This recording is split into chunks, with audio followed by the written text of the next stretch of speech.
Bonjour à tous, bonjour tout le monde. Je suis David Euzé, je suis le directeur de communication et de relations investisseurs de la société Médincel. Comme vous pouvez l'imaginer, je suis très heureux de vous accueillir ce matin. Vous le savez tous, on a annoncé hier soir une grande nouvelle, un partenariat d'envergure. Nous sommes là ce matin pour le commenter et dans la mesure du possible répondre à vos éventuelles questions. Vous pouvez poser vos questions d'ailleurs en utilisant le petit module qui est en bas à droite de l'écran et qui s'appelle questions. Je suis ce matin avec Christophe Douat, le CEO de Médincel. Christophe qui va nous présenter la société et puis peut-être le contexte dans lequel s'inscrit ce deal. Avec nous également Sébastien Hainaut, qui s'occupe du développement, du business développement de la société. Bonjour Sébastien, et qui lui va nous présenter le deal. Et puis Stéphane Postic, notre directeur financier, qui lui va pouvoir nous parler des impacts de ce nouveau deal sur la société. Sans plus attendre, donc on répondra aux questions après la petite présentation que l'on vous propose maintenant. Donc sans plus attendre, Christophe, je te laisse la parole avec peut-être, comme je le suggérais, un petit résumé de ce qu'est Médincel pour les personnes qui ne nous connaissent peut-être pas. Christophe. Oui, merci David. Bon, effectivement, il y a beaucoup d'émotions, beaucoup d'excitation à Médincel aujourd'hui avec ce deal d'envergure énorme. Mais avant qu'on le décrive et qu'on décrive le contexte dans lequel il s'inscrit, quelques rappels sur Médincel. Donc Médincel, c'est 140 personnes basées à Montpellier, cotées sur Euronext depuis 2018. Nous avons une technologie reconnue maintenant comme la meilleure au monde pour faire des injectables longue action.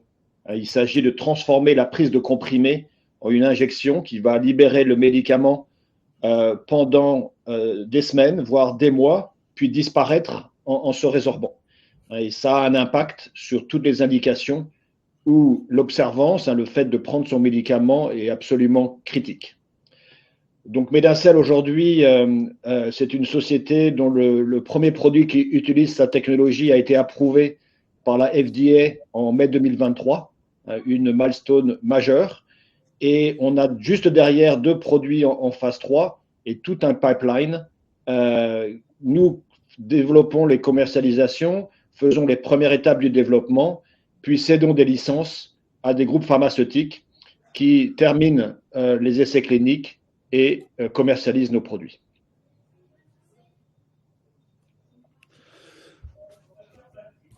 Merci Christophe. Donc j'avais dit il y a quelques mois maintenant que 2024 devrait être une année spectaculaire pour 4 raisons. D'abord parce que notre premier produit, Uzedy, que je viens de mentionner, a démarré ses ventes aux États-Unis. Il a été développé par Teva et commercialisé par Teva. Et le premier ramp-up des ventes se passe extrêmement bien et on en aura la confirmation en 2024. Pour rappel, Teva a annoncé une guidance de 80 millions de ventes pour cette première année de commercialisation 2024. Juste derrière, on a 2 produits en phase 3. Un deuxième produit, lui aussi développé et qui sera commercialisé par Teva, qui a un potentiel reconnu, qui nous attire beaucoup d'intérêt, notamment d'investisseurs américains aujourd'hui, et qui est considéré comme un blockbuster first in class, donc un produit qui pourrait atteindre plusieurs milliards et le premier de sa classe. Et ça, c'est le rêve de toute société pharmaceutique. Enfin, donc le deuxième produit de phase 3, c'est WM, dont on attend les résultats de cette première phase 3. Et puis, on avait dit que grâce à l'approbation d'Uzedy, notre business devrait s'accélérer avec l'arrivée de nouveaux partenaires. Et c'est ce qui se passe, donc avec l'arrivée de cette alliance avec AbbVie, dont nous parlera Sébastien dans un instant. Grâce à Uzedy, cette approbation, Médincel rentre dans une nouvelle ère, une ère d'accélération avec de nouvelles alliances stratégiques, ce qui va nous permettre d'étendre notre pipeline et puis aussi d'atteindre la profitabilité dès l'année 2026-2027. Sébastien, est-ce que tu peux nous en dire un peu plus sur ce deal magnifique avec AbbVie, s'il te plaît? Tout à fait. Merci Christophe. Bonjour à toutes. et à tous. Je suis très heureux aujourd'hui de vous annoncer la signature d'un accord stratégique avec la société AbbVie. Alors pour les personnes qui ne connaissent pas AbbVie, c'est une big pharma qui fait plus de 50 milliards de chiffre d'affaires, avec une valorisation qui dépasse les 300 milliards de dollars et qui est présente partout dans le monde. Donc ce deal AbbVie fait partie de notre stratégie où on souhaite accéder au marché avec les meilleurs produits possibles et les meilleurs partenaires. Et AbbVie considère Medincell comme le meilleur partenaire pour développer des produits longue action. AbbVie est une société qui est vraiment tournée vers l'innovation, qui investit massivement dans la recherche et développement.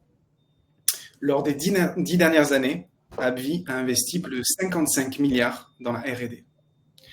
Et au-delà de sa force de frappe en recherche interne, AbbVie investit aussi dans les biotech innovantes. Je vous encourage vraiment à regarder le portefeuille produit d'AbbVie qui est vraiment impressionnant et les récentes annonces sur leur collaboration. Et aujourd'hui, AbbVie investit sur du long terme dans cette alliance stratégique avec Medincell où l'on associe nos deux compétences. Celle de Medincell pour développer des produits injectables à libération prolongée, ce que l'on a prouvé avec Uzedy aux États-Unis et cette seconde vague de produits best-in-class en phase 3, et l'expertise d'AbbVie pour développer et commercialiser des blockbusters partout dans le monde. Je vous rappelle un des produits phares d'AbbVie, Humira, c'est 9 indications, 130 brevets et des ventes cumulées qui ont dépassé les 200 milliards de dollars. Alors concernant cet accord, il s'agit d'un accord de co-développement et de licence mondiale. Co-développement, cela veut dire que l'on se partage les tâches avec l'objectif commun d'amener des produits innovants jusqu'aux patients. Et licence mondiale, ça signifie que notre partenaire AbbVie paye pour utiliser nos technologies et commercialiser ces produits innovants basés sur nos technologies partout dans le monde. Dans ce co-développement, Medincell est en charge des activités de formulation, ce qui est notre métier d'origine, mais aussi des activités précliniques jusqu'à l'entrée en phase clinique. Les activités CMC seront menées conjointement par AbbVie et Medincell en vue des études cliniques. Depuis plusieurs années, la société a développé ses compétences dans les activités précliniques et CMC, aussi bien pour nos programmes internes et pour accompagner nos partenaires. Ensuite, AbbVie financera et conduira toutes les études cliniques jusqu'à l'éventuelle approbation du produit par une agence réglementaire, pour une ou plusieurs indications et sa commercialisation. Cet accord de co-développement porte non pas sur un programme, mais 6 au total, pour lesquels nous n'avons aucune restriction sur l'indication ou l'aire thérapeutique. Je précise également qu'il n'y a pas d'exclusivité sur une indication ou sur une aire thérapeutique liée au contrat. Le premier programme a déjà été sélectionné par AbbVie et Medincell. Les activités de formulation sont en cours dans nos laboratoires de Montpellier. Cette étape de formulation va nous permettre de sélectionner le candidat médicament qui entrera en phase préclinique. Et nous sommes déjà en train de travailler avec AbbVie pour identifier les prochains programmes. Alors, quelques chiffres sur cet accord. Medincell reçoit un paiement au démarrage de la collaboration, ce que l'on appelle un paiement upfront, qui est de 35 millions de dollars. Donc 35 millions de dollars payés immédiatement par AbbVie à Medincell. Stéphane y reviendra. Medincell va percevoir par la suite des paiements de milestone, de développement et de commercialisation. Ils pourront atteindre 315 millions de dollars par programme. Je ne peux pas aller dans le détail, mais les milestones de développement sont payés à des moments clés du développement, avant que le produit ne soit commercialisé, c'est-à-dire de la formulation à l'approbation par une agence réglementaire. Les milestones commerciaux arriveront une fois que les produits seront sur le marché. Ils seront payés de manière échelonnée, à chaque fois que les ventes annuelles d'un produit atteindront pour la première fois un palier. Donc si on fait un calcul, 315 millions de dollars par programme, fois 6 programmes, près de 2 milliards de milestones potentiels répartis pendant les phases de développement et la commercialisation du produit. Mais la part la plus importante devraient être les royalties. Medincell en percevra sur toutes les ventes mondiales de chaque produit développé par AbbVie. Pour chaque produit, nous toucherons des royalties dès la première boîte vendue. Le taux de royalties évoluera en fonction des ventes. De manière classique, pour ce type de contrat, plus les ventes sont élevées, plus le taux de royalties augmentera. Il pourra atteindre 2 chiffres, c'est-à-dire dépasser les 10%. Alors, pour ceux qui connaissent bien Medincell, on voit tout de suite qu'on est sur des métriques bien plus favorables que notre deal avec Teva. C'est normal. Notre technologie est bien plus avancée aujourd'hui, approuvée par la FDA il y a 1 an. Et je vous rappelle que le contrat passé avec Teva date de 2013, lorsque notre technologie était relativement immature. Je pense que c'est un contrat qui reflète bien ce qu'est Medincell aujourd'hui et surtout tout notre potentiel. Et on ne compte pas s'arrêter là.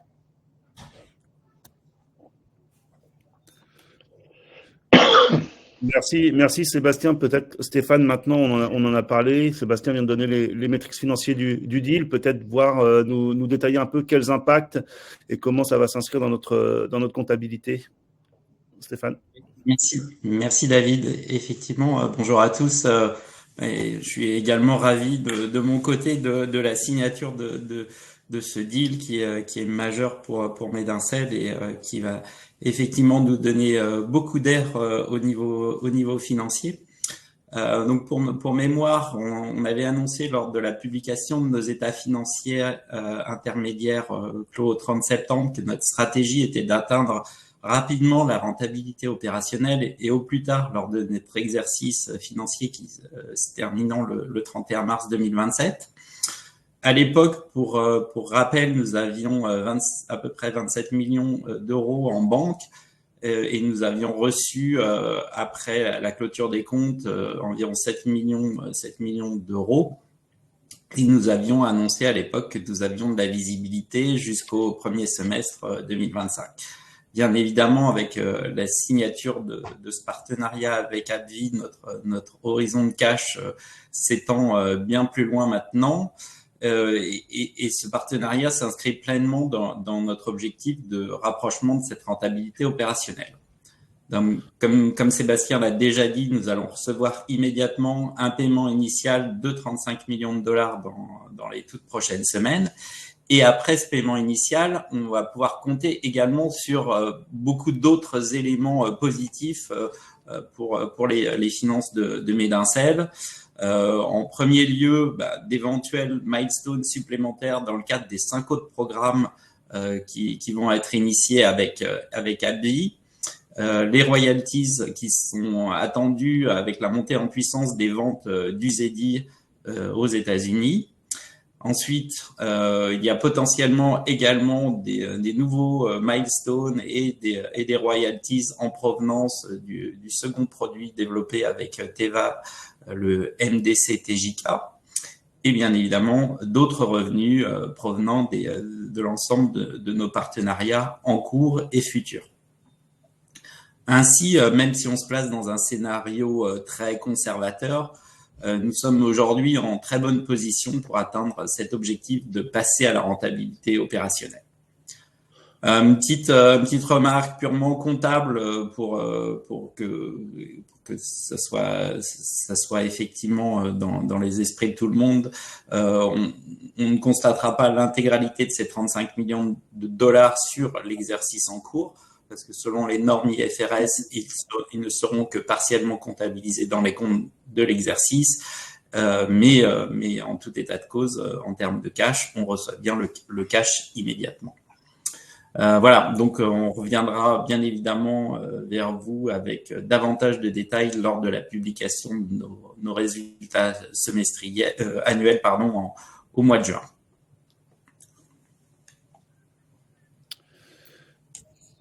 Merci Stéphane. Christophe, de manière plus générale, au-delà des aspects financiers et comptables, les impacts de ce deal majeur pour Medincell, un commentaire? L'impact, il est majeur, David.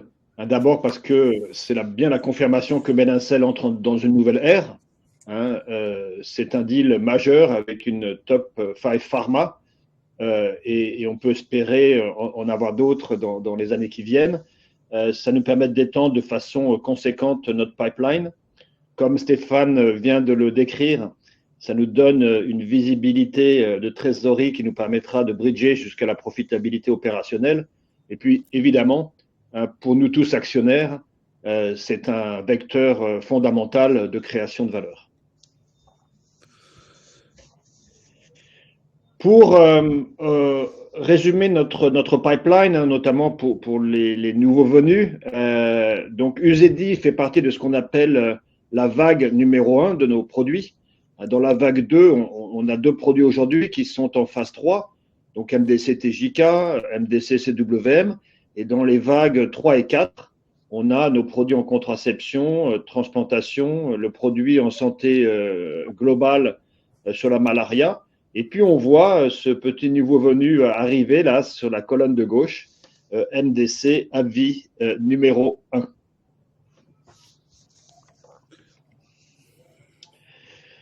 De nouveau, 2024, on vous l'avait dit, avait le potentiel d'être une année spectaculaire, confirmation des ventes d'Uzedi. Encore une fois, tous les clignotants sont au vert.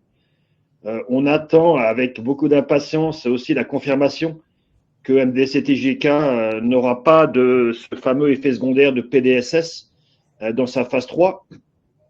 C'est des résultats qui sont attendus par beaucoup de nos amis américains parce que ça donnera à ce produit le vrai potentiel d'un first in class. On attend les résultats de la première phase 3 de WM et puis cette catégorie de nouveaux partenaires. Et celle-là, elle démarre avec beaucoup de potentiel, puisque, comme Sébastien vous l'a écrit, AbbVie, c'est une société du top 5 mondial, extrêmement innovante, avec un deal qui, rien qu'en milestone, pourrait atteindre près de 2 milliards de dollars. Avant de répondre à vos questions, je voudrais vraiment rendre hommage à toute la société Medincell, à tous nos collaborateurs qui, depuis des mois, ont travaillé sur ce deal avec AbbVie, dans le mode de Medincell, avec un travail en équipe formidable, en se donnant sans compter. Et merci à tous, vraiment, parce que ce deal-là est majeur et c'est vraiment l'image de ce Medincell qui rentre dans cette nouvelle ère. Avec non seulement de nouveaux partenaires, mais un impact sur la santé dans le monde qui va aller grandissant. Donc, merci à tous. Merci Christophe. Et puis, on avait écrit cette dernière slide qui s'appelle More to come parce qu'effectivement, on est dans une nouvelle ère avec beaucoup de choses encore à venir. Je vous propose maintenant qu'on aborde les questions que nous avons reçues. On a reçu quelques questions. On va essayer d'y répondre dans la mesure du possible. Alors, je vais tout de suite passer, parce que ça fait plaisir, tous les messages de félicitations que l'on reçoit sur le chat. Merci à tout le monde pour ces messages, ça fait plaisir. Et puis, je vais tout de suite prendre les questions auxquelles on va essayer de répondre. Sébastien, peut-être... une première question pour toi. Alors, je ne sais pas ce que tu vas dire. J'imagine que l'année sera riche et on nous dit, est-ce que d'autres partenariats sont prévus d'ici la fin de l'année? Donc, je ne sais pas comment tu peux répondre à cette question, mais je crois qu'on l'a un peu dit en disant que ça reste quand même notre objectif. D'autres partenariats sont prévus au cours de l'année. Voilà, d'autres partenariats ont été aussi signés au cours des derniers mois également. Et on est toujours au stade des études de faisabilité qui vont se transformer par la suite en accord de licence. Donc oui, des partenariats à venir, mais également des partenariats qui ont été signés au cours des derniers mois pour lesquels on les a pas rendus publics. Merci Sébastien. Bon, comme vous pouvez l'imaginer, on reçoit beaucoup de questions sur les produits qui vont être développés avec AbbVie. On n'a pas donné le nom du premier produit. On nous demande pourquoi est-ce qu'on ne donne pas le nom de ce premier produit. Évidemment, c'est pour des raisons stratégiques. Christophe, est-ce que tu veux un peu élaborer peut-être sur ce sujet-là? Oui, bien sûr. Il est tout à fait habituel pour les sociétés pharmaceutiques de garder les produits en développement de façon confidentielle pour des raisons concurrentielles. Et donc, ces produits-là, leurs aires thérapeutiques sont gardés confidentiels pour le moment par AbbVie et Medincell, et ils seront dévoilés le moment venu. Merci Christophe. On nous demande si les 35 millions que nous allons recevoir, donc on reçoit maintenant, vont permettre d'éviter une augmentation de capital. Est-ce que l'on confirme cette information? Oui, je peux confirmer qu'effectivement, avec ces 35 millions de dollars, nous n'avons plus besoin d'une augmentation de capital. Tout à fait. Très bien. On nous demande également, je ne sais pas, peut-être Sébastien, tu peux répondre. Alors, on parle justement quel délai pour bouclage des activités précliniques du premier produit. Donc, on a dit que ce premier produit était actuellement en formulation. Je ne pense pas qu'on puisse donner beaucoup d'informations sur les délais. Peut-être Christophe ou Sébastien revenir quand même sur les délais moyens pour les produits, enfin les timings qu'on a pour mener des activités précliniques ou de formulation. Est-ce qu'on a quelque chose à dire là-dessus? Oui, en général, une étape de formulation dure entre 18 et 24 mois.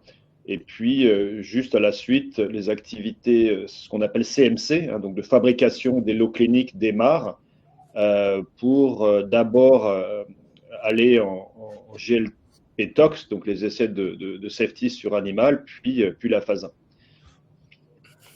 Merci. Question suivante, je vais y répondre rapidement moi-même. Pourquoi AbbVie n'a-t-elle pas encore communiqué de son côté sur cet accord? Tout simplement dans la mesure où il s'agit d'un accord, c'est une question stratégique pour AbbVie. À ce niveau-là, AbbVie ne va pas faire de communication, mais bien sûr, la communication que nous avons faite hier soir et ce que nous faisons maintenant est faire en coordination avec AbbVie. Vous allez pouvoir que AbbVie et ses représentants ont largement relayer nos posts sur les réseaux sociaux, donc c'est effectivement une information publique. Et sur ce genre de deal, la communication est toujours quelque chose de stratégique. Voilà. La question suivante. Alors, on nous demande si on peut donner le nom des produits qui vont être développés. Donc, la réponse, je crois qu'on l'a déjà donné, non. On nous demande quand même si AbbVie renonce à un de ces 6 produits en cours de formulation ou après. Est-ce que Medincell pourrait le reprendre pour continuer l'étude? Alors, je ne sais pas trop si on peut répondre à cette question. Je dirais que malheureusement, non. Après, Non, on ne peut pas. Ouais. Voilà, ce sont toujours des événements, voilà, qui peuvent arriver. C'est des événements qui sont également discutés quand on est en train de mettre en place le contrat et quand on est en train de négocier. Et je suis désolé pour ça, mais là, on ne peut pas répondre à cette question. Et puis, en général, et de plus en plus, donc Medincell, dans le passé, a travaillé sur des molécules déjà approuvées, des molécules qui sont aujourd'hui même parfois génériquées. Mais notre technologie peut tout à fait travailler aussi sur de nouvelles molécules. Donc, on peut estimer que dans le cas où on travaille sur des nouvelles molécules, cette nouvelle molécule et la propriété est protégée par le partenaire. Et dans le cas où ce n'est pas le cas, Medincell, évidemment, peut avoir plus de flexibilité pour reprendre cette molécule à son compte. Mais tout ça, c'est défini par des accords, dans notre accord avec AbbVie, dans ce cas précis, qui ne sont pas dévoilés. Merci Christophe. On a des questions évidemment qui nous demandent de préciser, de donner du détail sur les milestones, les 315 millions de dollars de milestones attachés à chaque produit. Alors, on ne va pas pouvoir donner plus de détails. On nous demande quand même une question, je vais quand même la poser, et Sébastien, si tu peux essayer d'y répondre quand même. On nous demande, ou peut-être Stéphane, si une portion des 315 millions de milestones par produit seront versés au stade de formulation ou au stade préclinique. Donc, en gros, avant que le produit passe en clinique. Ce que je peux dire, c'est qu'il y aura une partie des milestones qui seront effectivement payés sur la partie préclinique, mais la majorité des paiements milestones de développement concerneront la partie clinique. D'accord, donc on confirme qu'il y a quand même une partie des milestones qui pourront être touchés pendant les phases de formulation ou préclinique, qui n'est évidemment pas la majorité, mais il y en a déjà à ce stade qui seront versés. Merci. On nous demande si on peut estimer le coût des activités de formulation et préclinique, donc qui sont à la charge de Medincell. je ne pense pas qu'on puisse donner d'informations précises dans ce cadre-là. Stéphane, tu confirmes? Voilà, désolé. Peut-être qu'on peut donner malgré tout un ordre de grandeur. Alors là, c'est hors notre accord avec. Ah, vous m'entendez? Oui, on t'entend. Oui. C'est hors notre accord avec AbbVie, mais pour nos produits internes, et Stéphane confirme les chiffres que je vais donner, mais on parle de quelques millions d'euros. Bien évidemment, plus on avance dans le développement d'un médicament, et dès qu'on a plus les coûts augmentent, c'est très classique, c'est c'est vrai dans toutes les biotech, dans toutes les pharma, quand on atteint les phases cliniques que les coûts de développement deviennent vraiment significatifs et se chiffrent en dizaines de millions d'euros. Et à ce stade, ce sera AbbVie qui prendra en charge tous les frais. Tout à fait. D'accord. On nous demande si la technologie, dans le cadre d'AbbVie, sera appliquée à des nouvelles molécules des NCE, donc des médicaments qui ne sont pas encore exploités sous d'autres formes, notamment sous forme orale, ou à des biologiques, par exemple. Si c'est la même technologie, les mêmes polymères que pour UZD, peut-être Christophe et Sébastien, vous pouvez apporter un peu de précision sur ce sujet-là? Oui, comme je le disais à l'instant, notre technologie peut s'appliquer aussi à des NCE et à des biologiques. Et aujourd'hui, comme on l'a dit, on ne peut pas divulguer les produits sur lesquels on travaille ou on travaillera avec AbbVie, mais c'est tout à fait une possibilité. Et d'ailleurs, on le voit, et c'est une tendance qui est extrêmement favorable à Medincell depuis quelques années. On voit que des injectables longue action deviennent un must dans certaines indications, comme la schizophrénie. Et donc, il serait assez naturel que des sociétés qui ont des produits dans ces indications ou dans d'autres veuillent développer des produits longue action pour à la fois faire du life cycle management ou étendre le potentiel de leurs produits. Merci Christophe. Donc on nous demande, je reçois beaucoup de questions sur les indications, les aires thérapeutiques, les molécules. Et encore une fois, malheureusement, on ne peut pas répondre. Enfin, malheureusement, stratégiquement plutôt, parce que c'est plutôt une bonne nouvelle vu que c'est quand même des produits à fort potentiel sur lesquels on s'apprête à travailler ou on travaille déjà. On ne peut pas y répondre aujourd'hui. Et comme l'a expliqué Christophe, c'est une pratique quand même à ce stade assez courante dans notre domaine d'activité. On nous demande, Stéphane, pourquoi l'upfront payment de 35 millions de dollars ne sera pas intégré totalement dans nos comptes sur l'année fiscale en cours, qui vient de commencer là au 1er avril. Là. Pour faire très simple, on détaillera davantage cela dans notre documentation financière. Les 35 millions de dollars viennent couvrir en fait le droit à accès à la technologie Medincell par AbbVie. Et de ce fait-là, dans les normes IFRS, il faut reconnaître les 35 millions de dollars sur la durée entière du partenariat avec AbbVie. Merci. Alors, on nous demande une position de trésorerie de Medincell aujourd'hui, mais on ne peut pas la donner. On communique qu'une fois qu'on a des comptes qui sont audités. Donc, ce sera au mois de juin. Au mois de juin, le 25 juin, je crois, nos résultats annuels, notre année fiscale se clôturant au 31 mars. Donc, je suis en train de remonter le long fil de questions qu'on a reçues. J'essaie de passer les questions qui sont liées au deal AbbVie. Après, on a d'autres questions sur d'autres programmes sur lesquels on va, deux, trois questions sur lesquelles on va répondre. Il y a beaucoup de questions, encore une fois, sur les aires thérapeutiques ciblées, sur les molécules. On nous demande à quel exercice voyez-vous la rentabilité opérationnelle de Medincell. Donc, on y a répondu, 2026-2027. Alors, on pose une question qui est pour toi, Stéphane. À partir de cette date, quelle serait la rentabilité normative? Écoutez, on va déjà atteindre effectivement au plus tard cette rentabilité en 2026-2027. Et puis, comme vous le savez, on ne publie pas de projection sur les années suivantes. Donc, on se reposera la question ultérieurement, si vous voulez bien. Par contre, Stéphane, si tu le permets, je peux peut-être citer une source externe, hein, puisqu'un de nos analystes, Jeffries, qui a donné son analyse, sa première analyse au mois de janvier.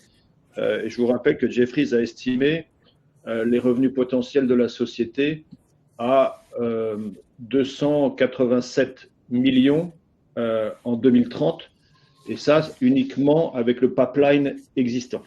Donc c'est sans compter les nouvelles collaborations et notamment sans compter celles dont on parle aujourd'hui avec AbbVie. Donc 287 millions de revenus en 2030. Si on retranche les impôts qui sont de 15% sur les royalties, si je ne me trompe pas, plus les frais de la société, on obtient un montant extrêmement important. Et d'ailleurs, hier, on discutait avec un analyste américain qui estimait qu'à ce stade, le multiple de market cap de la société en fonction de ses revenus pourrait être quelque part entre 30 et 50. Donc, je vous laisse faire le calcul. Question Christophe. On nous demande si Medincell a les reins assez solides pour multiplier les deals partenariats, vu qu'on a dit que c'était notre stratégie. Oui. Est-ce qu'on a les reins financiers, est-ce que financièrement parlant, on est solide? Est-ce qu'on a les équipes, les ressources? Est-ce qu'on va pouvoir gérer cette croissance, sachant qu'on s'y prépare quand même depuis quelques années, Christophe? Oui. Alors, Medincell a été construit pour ça. Medincell a été construit pour ça. C'est aussi la beauté de notre business model, à savoir qu'on se focalise sur les premières étapes, les moins coûteuses et les plus rapides de développement de produits, à savoir les étapes de formulation et puis maintenant CMC préclinique, voire phase 1. Et on a toutes les compétences et les équipes aujourd'hui pour le faire. Donc après, c'est une question de scalability, mais on a mis en place beaucoup de processus qui nous permettent justement de décorréler le nombre de programmes des ressources nécessaires en utilisant d'abord notre expérience accumulée. On fait les choses de plus en plus vite avec des probabilités de succès de plus en plus élevées, mais aussi des outils modernes de data mining, intelligence artificielle, etc. Merci. Puis, on commentait un peu également plus en amont. Je veux dire aussi, on sélectionne les bons projets, les bons partenaires. Voilà. Depuis quelques années, ce qu'on a vraiment mis en place, c'est ce que l'on fait avec AbbVie, et c'est quand même assez impressionnant. Sur ces 6 programmes, c'est AbbVie et Medincell qui vont réellement choisir les programmes LAI qui vont rentrer à Medincell en formulation, et ensuite AbbVie qui financera les études cliniques et qui vont commercialiser ces produits partout dans le monde. Parce qu'on a des équipes médico-marketing, business insight, on a des équipes qui font de la prospection, qui regardent toutes les molécules. AbbVie, c'est 50 NCE, c'est 75% de produits en développement clinique. Et on a toute une équipe de transactions. Et puis ensuite, on a des équipes qui gèrent les alliances, supportées par un groupe légal. Donc, oui, je peux dire qu'on est prêt au niveau du laboratoire, mais aussi on est prêt à bien choisir les bonnes molécules avec les meilleurs partenaires possibles. Merci. On nous demande si notre joint venture avec Corbion est partie prenante de ce deal. Alors peut-être que pour ceux qui ne s'en rappellent pas, je vais faire un petit flashback sur cette alliance qui a été fondamentale dans le succès de Medincell. Donc il y a environ une quinzaine d'années maintenant, au démarrage de Medincell, on savait que nos polymères, c'est des polymères brevetés Medincell qui sont des polymères très spécifiques, ces fameux polymères magiques qui nous permettent de faire des choses que d'autres ne peuvent pas faire. Il était essentiel de pouvoir contrôler et dérisquer la production de ces polymères à toutes les étapes du développement, donc aux étapes cliniques pour les productions en normes pharmaceutiques GMP, mais aussi commerciales. Donc cette alliance est aujourd'hui devenue une joint venture en dur qui s'appelle CM Biomaterials, comme Corbion Medincell Biomaterials, qui aujourd'hui fournit les polymères à tous nos partenaires à partir de 2 sites, donc un site hollandais, mais maintenant aussi un site aux États-Unis que avec une ligne de production que Corbion a construite pour Medincell, dans lequel on peut faire des batchs de 100 kg. Et cette alliance nous permet aussi de contrôler tout ce qui est savoir-faire de manufacturing et de contrôler la qualité des polymères, hein, ce qui est absolument essentiel pour le futur de la société et de nos produits. Donc voilà le contexte de CM Biomaterials, et la réponse est oui. Hein, CM Biomaterials fait partie de cet accord avec AbbVie. Merci Christophe. On nous demande si les molécules qu'on va travailler avec AbbVie sont des molécules déjà commercialisées ou non. Alors ça revient un peu à la question qu'on se posait tout à l'heure. Sébastien, peut-être repréciser qu'en fait tout est possible. On fera les deux. On fera les deux pendant les 6 programmes, que ce soit avec des molécules approuvées. Et encore une fois, après, AbbVie, c'est une force de frappe phénoménale sur les nouvelles entités chimiques, que ce soit des petites molécules ou que ce soit des biologiques. Voilà. Ou que ce soit qu'on parle aussi de nouvelles modalités de traitement. Voilà. Donc, ce qui est extrêmement impressionnant avec cette collaboration, c'est ça, c'est qu'on a un pipe vraiment avec 6 programmes et une grosse variété où on va aller piocher des molécules, qu'elles soient nouvelles ou des molécules déjà approuvées, mais dans toutes les aires thérapeutiques possibles. Merci. On nous demande s'il y a une chance qu'au moins un second programme, voire plus, soit lancé dans les mois qui viennent d'ici la fin de l'année. On a une très très bonne relation avec les équipes d'AbbVie. Premier programme qui a été initié, le second programme est déjà en discussion, et puis on est déjà en train d'anticiper programme 3-4. Donc on ne peut pas préciser exactement quand, mais en tout cas on a une très très bonne relation et des interactions très fréquentes avec les équipes d'AbbVie. Donc j'espère revenir vers vous très très rapidement avec encore une bonne nouvelle. On nous demande une petite précision, Sébastien, il s'agit d'injectables, effectivement, c'est notre travail. On nous demande si c'est une administration qui soit faite par seringue ou par stylo-injecteur. Alors peut-être l'occasion de revenir un peu sur notre technologie. Tout dépend de l'indication. Après, c'est ce que l'on discute avec notre partenaire. Ensuite, quand on met en place un cahier des charges, quand on a identifié une molécule pour une indication en particulier, on discute les différents paramètres qui vont rentrer dans le cahier des charges. Que ce soit la durée d'action, la concentration, mais également la modalité d'injection. Et effectivement, pour certains programmes, cela est en discussion, oui. D'accord.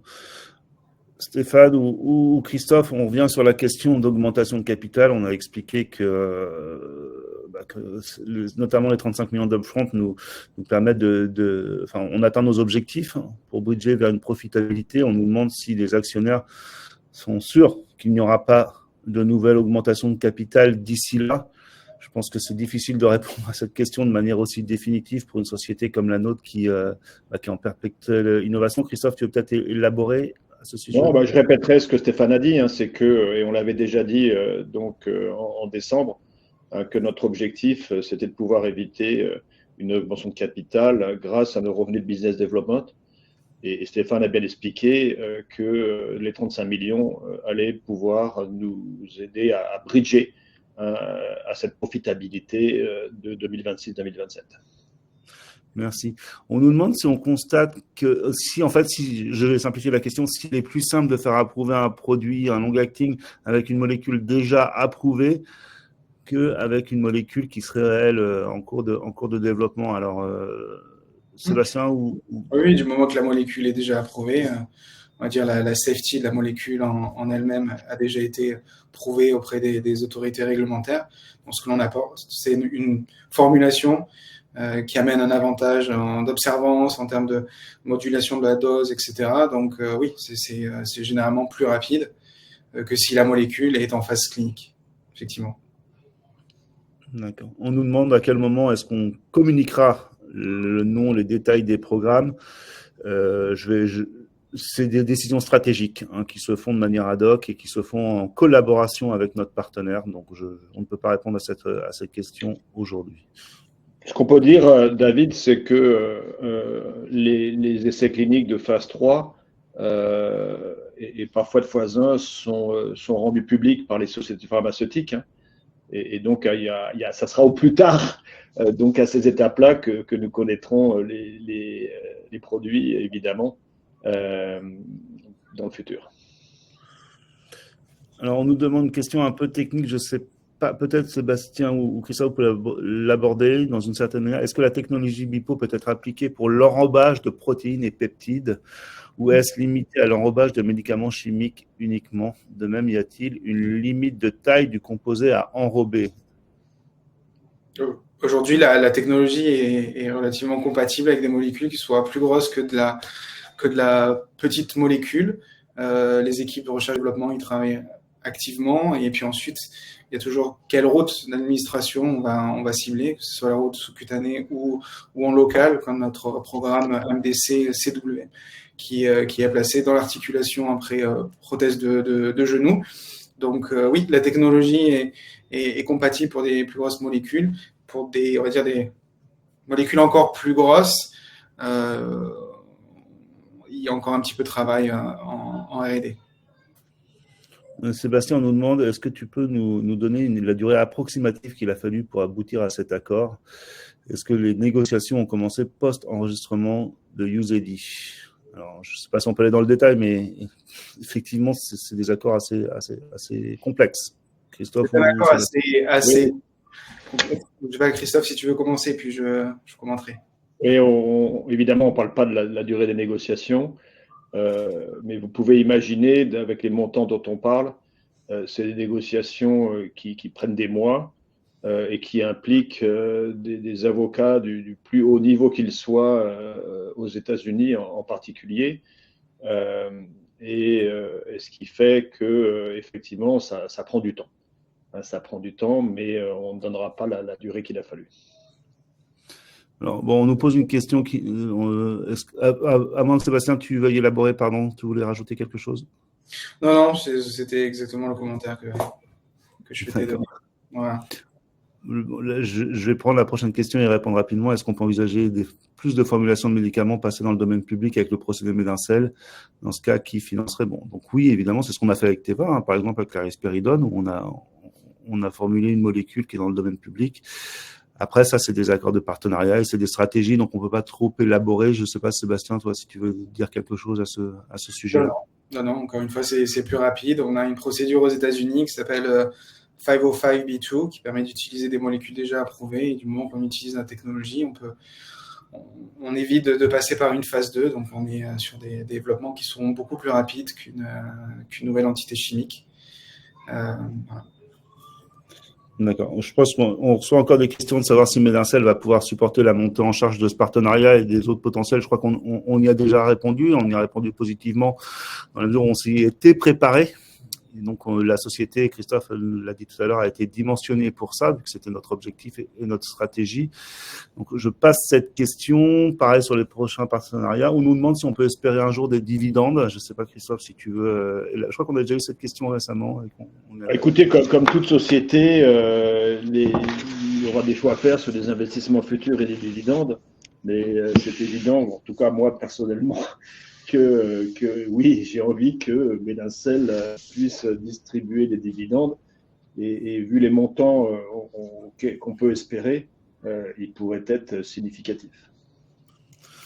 D'accord. On nous demande également, au vu des déclarations, de ce qu'on a pu dire sur une stratégie vis-à-vis des États-Unis, c'est encore un partenaire américain. On a montré qu'on était assez actif en termes de relations investisseurs sur les US. Est-ce que ça a traduit un intérêt pour le Nasdaq? Alors, sur les États-Unis, d'abord, il est important de réaliser que Médincell a réussi, à partir de Montpellier, à séduire maintenant les plus grands acteurs mondiaux, de par évidemment sa technologie, mais aussi la force de son équipe. Beaucoup d'entre nous ont des expériences internationales extrêmement fortes, qui est complétée par les 25 nationalités de nos collaborateurs. Aujourd'hui, on a une tête de pont aux États-Unis, avec notamment Richard Malamud, notre Chief Medical Officer à Philadelphie. On a maintenant un business developer aussi aux États-Unis. On a Grace qui s'occupe des relations investisseurs. Et très régulièrement, on réévalue les besoins d'être sur place et d'augmenter nos équipes en fonction des besoins. Pour le Nasdaq, ça aussi, c'est quelque chose qu'on réévalue très, très régulièrement. Et évidemment, comme je l'avais dit dans le passé, on s'y prépare le cas échéant. Mais il ne faut pas aller au Nasdaq tant qu'on n'a pas un niveau minimum de market cap pour assurer une liquidité minimum. En tout cas, on s'y prépare d'un point de vue finance comptable du côté de Stéphane, mais aussi du côté investisseur, puisque depuis le mois d'août et l'arrivée de Greskim en réponse pour s'occuper de nos relations investisseurs, on a fait plus d'une centaine d'entretiens avec des investisseurs américains, banques d'affaires, analystes, justement pour se faire connaître. Et d'ailleurs, on l'a fait avec un certain succès, puisque certains d'entre eux commencent à investir directement dans Medincell, ce qui est assez inhabituel pour des investisseurs américains. Merci Christophe. Je reviens sur la technologie. On nous demande, peut-être, je ne sais pas si on peut répondre à cette question, si on peut faire une comparaison, comment on se situerait par rapport à une technologie qui s'appelle Adogel. Sébastien, est-ce que tu as quelque chose à dire là-dessus? Je pense que c'est une technologie quand même très early stage par rapport à la technologie de Medincell. Oui, c'est une technologie qui est différente. On connaît bien cette société qui est basée à Lyon. Technologies qui n'ont pas du tout les mêmes propriétés, les mêmes les capacités de formulation quand on regarde certains principes actifs. Alors, je remonte encore dans les questions.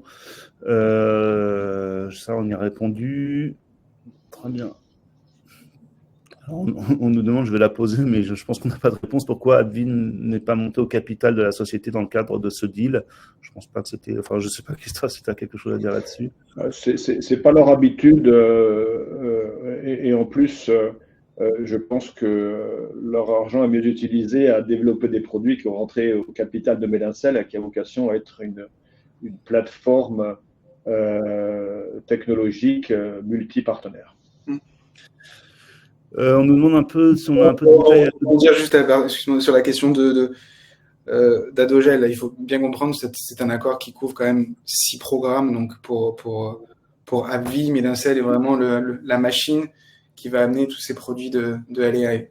Donc c'est ce qui veut dire qu'ils ont fait un exercice de due diligence très complet. C'est-à-dire qu'ils ont regardé quand même énormément de technologies de drug delivery un petit peu partout dans le monde, pas uniquement la technologie d'Adocia, mais d'autres technologies pour arriver à sélectionner Medincell comme partenaire clé.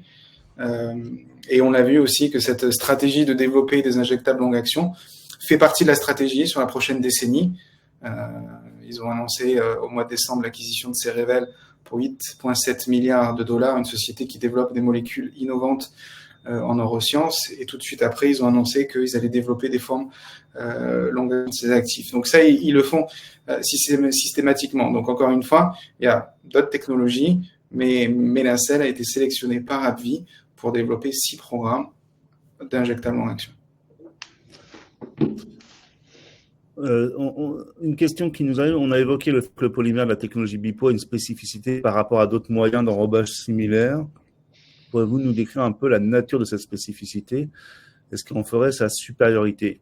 Peut-être plutôt parler des produits finalement de UZEDY, Christophe, par exemple, un produit qui est déjà sur le marché. Oui, alors, je vais peut-être parler de 2 choses. D'abord, c'est que notre technologie est vraiment une technologie spécifique à Medincell, qui nous donne une flexibilité pour s'adapter aux molécules qui est vraiment hors norme, grâce à ces fameux 10 blocs, tri-blocs de PEG et PLA, qui sont nos brevets propres, qui nous donnent plus d'une vingtaine de paramètres qu'on peut faire varier pour s'adapter aux molécules, à leurs caractéristiques physiques, caractéristiques chimiques, à la dose, à la durée.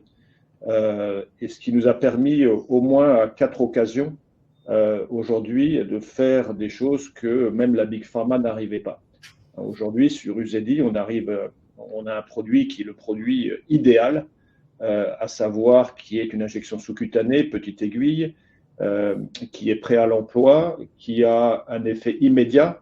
Il ne faut pas attendre des semaines avant qu'on monte au niveau thérapeutique.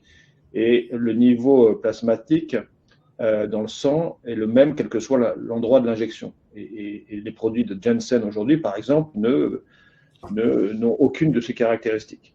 Donc ça, c'est Rusedi. Sur l'olanzapine, TJK, Lilly n'a pas réussi à faire un produit sans avoir des problèmes de safety, ce fameux problème de PDSS, de surdose à l'injection, ce qui fait que le produit aujourd'hui est quasiment inutilisable parce que les patients doivent rester 3 heures sur site pour être surveillés après injection.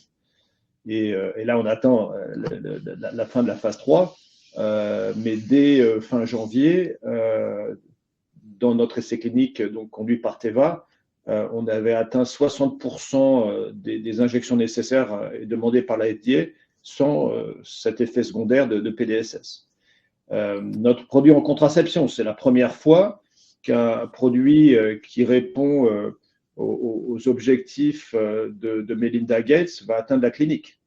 Notre produit en contrôle de la douleur post-opératoire, quand les produits concurrents aujourd'hui font 1 à 2 jours de contrôle de la douleur, on vise 2 semaines.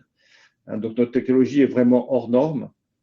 Teva l'avait déjà identifié et en 2012-2013, quand ils avaient fait le tour du monde de technologie, AbbVie nous a choisi de nouveau, comme Sébastien vient de le dire, et quand un analyste réputé comme Jeffries aussi fait son analyse, leur conclusion, c'est que Medincell est aujourd'hui la société la mieux positionnée dans les injectables longue action.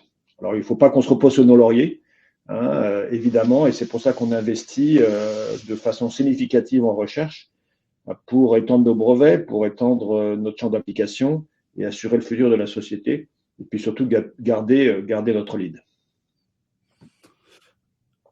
Alors, je reprends. Alors, on a encore des questions, on a encore quelques minutes parce qu'on avait prévu 1 heure. Bon, si on dépasse, mais peut-être que tout le monde n'a pas le temps.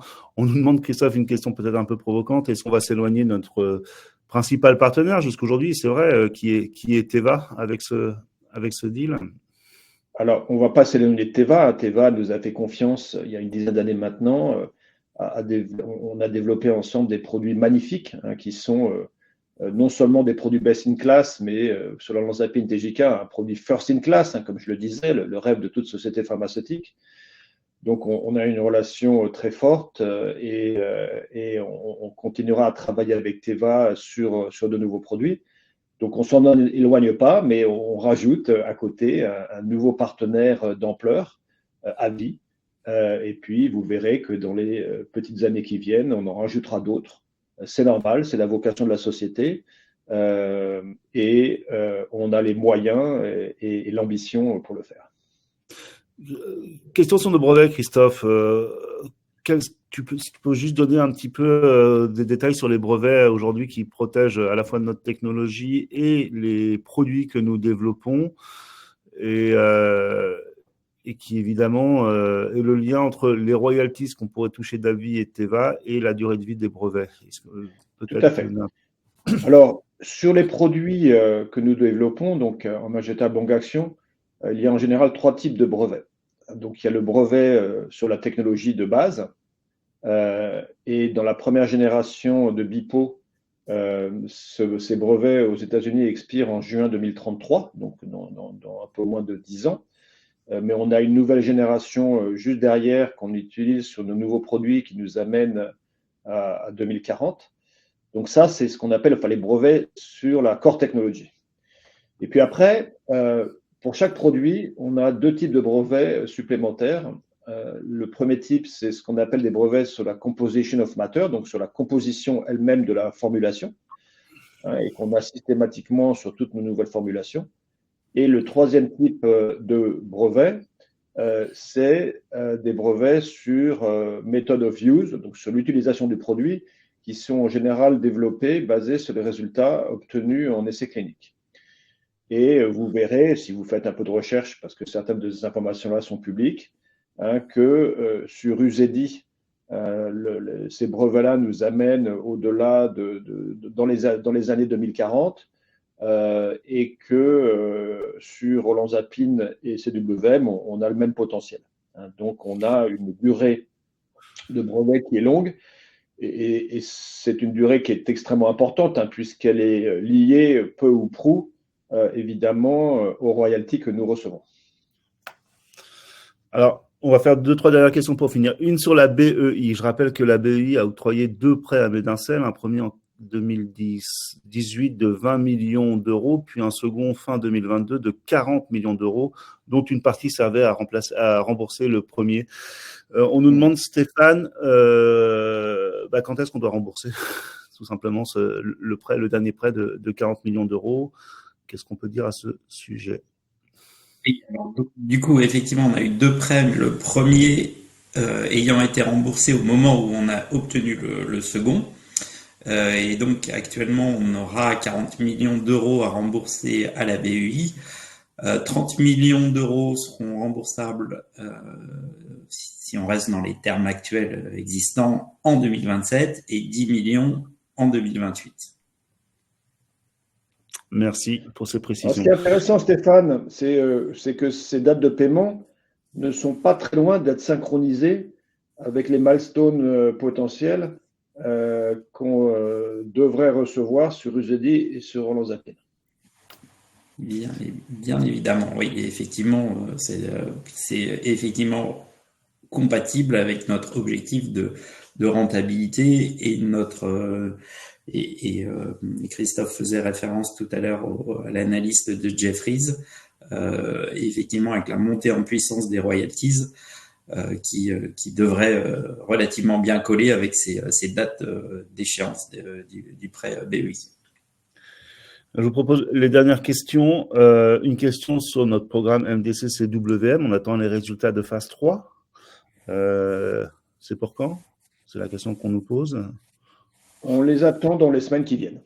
Donc, notre partenaire AIC est en train d'analyser les données. D'accord. Et on a aussi donc TJK, on en a parlé, notre deuxième programme, le Olanzapine, avec des résultats aussi au courant de l'année de la phase 3 en cours. On nous demande, on a prévu aujourd'hui plusieurs phases 1 sur les mois ou dans l'année qui vient. Est-ce que on maintient ces prévisions aujourd'hui, Christophe? Les résultats pardon? Les démarrages de plusieurs phases 1 pour la société. On a Tout plusieurs. À fait, donc, juste, effectivement, donc sur 2024, l'objectif est de démarrer 3 phases 1. La phase 1 sur MDC GRT dans la transplantation, notre produit en contraception, MDC WWM et MDC STM sur la malaria. Et pour conclure, je vais faire un petit point là sur MDC TJK parce qu'il est fondamental que tous nos actionnaires comprennent bien son potentiel. C'est un produit que Lilly a tenté de faire une injection longue action d'olanzapine. Et c'est un produit qui avait un potentiel de plusieurs milliards. Il voulait répliquer ce que Janssen avait fait avec succès en construisant une franchise d'injectables longue action de plus de 4 milliards.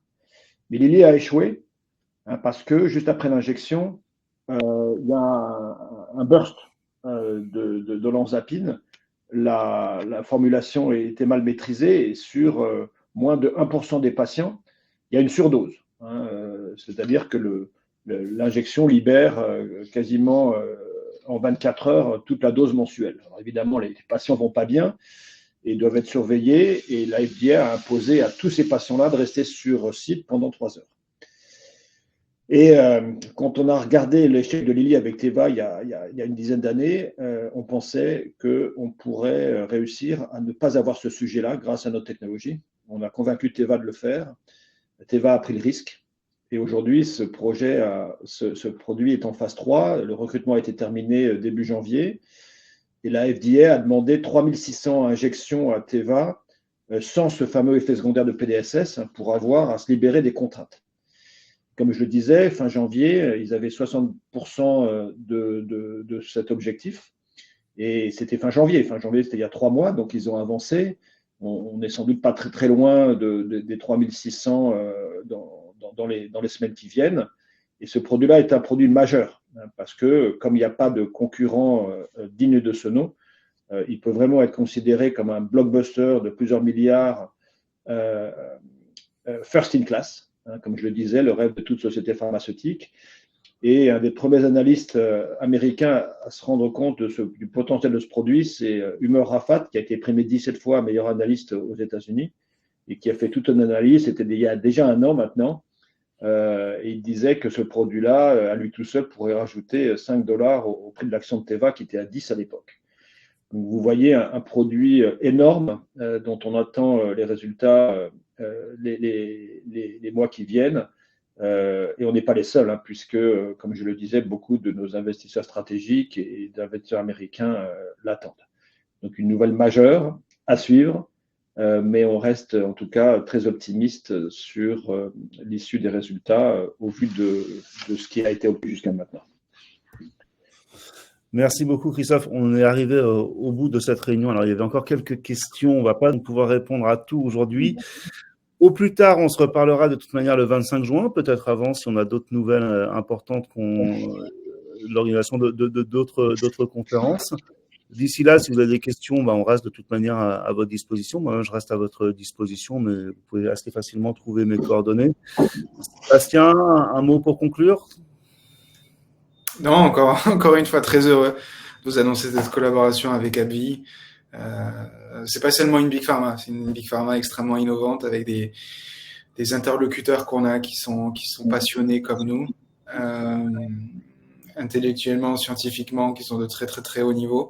Donc voilà, on peut pas préciser combien de temps on a passé avec eux jusqu'à cette signature-là. On a passé du temps, mais ce sont des gens qui sont dans la même direction et qui ont choisi Medincell. On est très heureux et ça va être vraiment une collaboration sur du long terme et le but c'est soit que les 6 programmes LAI soient 6 blockbusters. Voilà. Et on est équipé pour et AbbVie aussi bien équipé pour. Merci Christophe. Merci Sébastien, merci à toute l'équipe à Medincell qui nous a amenés à ce stade. C'est vraiment extraordinaire ce qui se passe ici. L'accélération est flagrante. En tout cas, on vous donne rendez-vous pour la suite et merci à tous nos actionnaires qui nous font confiance et qui nous accompagnent depuis des années, qui ont vécu la Complete Response Letter en 2022, qui ont vécu la crise de la biotech en 2022 aussi, mais qui sont toujours là. Et je pense que vous comprenez tous que là, on est à un point d'inflexion avec énormément de potentiel derrière en termes de produits, de cours d'action, de market cap, donc à suivre. Et juste pour terminer, excuse-moi David, juste pour remercier aussi les employés de Medincell. On a eu des due deals qui ont été extrêmement poussés. Vous doutez bien que si AbbVie met 1,9 milliard sur la table, c'est que ils ont regardé dans les moindres détails nos brevets, nos technologies, l'aspect réglementaire, tout. CMB également. Donc voilà, merci à toutes les équipes qui ont été mobilisées. Et juste entre parenthèses, principalement aussi Laura Champion qui était vraiment chef de projet, Julie Alimi qui était la responsable légale et Soe Fukuyama qui était de l'équipe business développement qui ont aussi énormément contribué au cours des dernières semaines. Voilà, donc merci à tous les employés de Medincell pour ce deal. Merci Sébastien, merci à cette équipe internationale. Vous avez été très nombreux ce matin à nous suivre. On aura certainement l'occasion de se parler très rapidement. Merci Stéphane, merci Christophe, merci Sébastien et bonne journée à tous. À bientôt, merci à tous. Merci, à bientôt.